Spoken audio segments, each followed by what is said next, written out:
ساتھیاؤ، میں اور آپ آج کی اس بزم میں یہ پختہ عزم کر کے اٹھے کہ آج ہم خود بھی اور اپنی اولاد کو بھی، اپنے دوستوں کو بھی، میرے والد گرامی فرمایا کرتے تھے جس سے دوستی ہو نا اس کی انگلی پکڑ کے دین کی راہ پہ لے آؤ، یہ دوستی کا حق ہے۔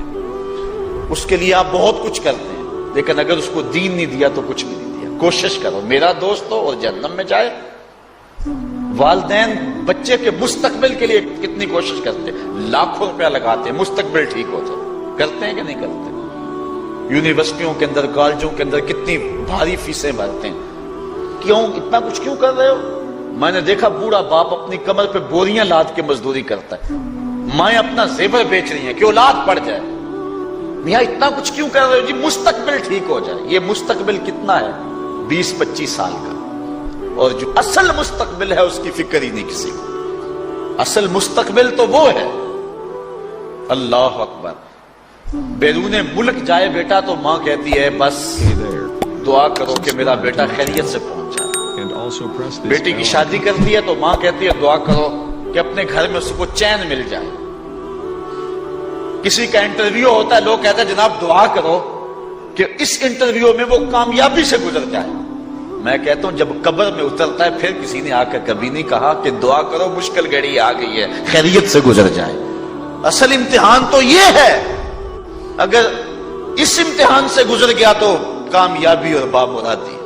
یہ تھوڑا سا مستقبل دنیا کا، اس کے لیے ہم کتنے پیسے لگا دیتے ہیں، سب کچھ اولاد کو آتا ہے، ہر شے فر فر پڑھتے اور بولتے ہیں، دعائے قنوت بھی نہیں آتی ہوتی۔ تو ہم اپنی اولاد کے لیے دین کا تحفہ اس کو کبھی نہ چھوڑیں۔ اللہ اکبر، کوشش کریں، محنت کریں۔ حضور نبی رحمت صلی اللہ علیہ وآلہ وسلم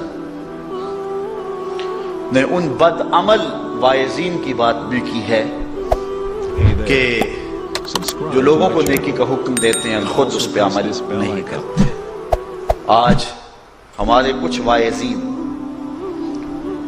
لوگوں کو تو واضح تلقین اور نصیحت کرتے ہیں اور خود نماز میں سخت سستی کا ارتکاب کرتے ہیں، اور جس سے قوم کے اندر نماز میں سستی عملاً پیدا ہو جاتی ہے۔ کوئی عرس کی تقریب ہو، کوئی محفل نعت ہو، کوئی جلسہ ہو، کوئی شادی کی تقریب ہو، نماز کے وقت کا پورا خیال رکھا کریں اور اس بات کا لحاظ رکھا کریں۔ بلکہ ہمارے ہاں ایک عجیب سا فیشن ہے اور عجیب سی بات ہے، میں بڑا حیران ہوا کرتا ہوں کہ عشاء کے بعد جب جلسے ہوتے ہیں نا ہمارے مساجد کے اندر، تو مغرب سے اعلان شروع ہو جاتا ہے آج رات فلاں صاحب خطاب فرمائیں گے، اور پھر جب نماز عشاء ہوتی ہے تو ہمارا نقیب محفل کھولتا ہے لاؤڈ سپیکر اور وہ اعلان کرتا ہے حضرات جماعت ہو چکی ہے، اب مسجد میں آ جائیں۔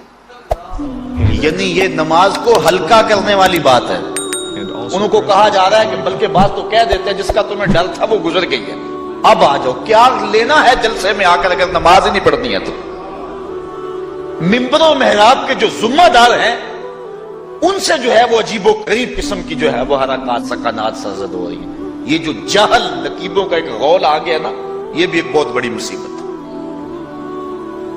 ایک تو بے تحاشا القاب، دوسرا دین کی روح سے ناشنائی۔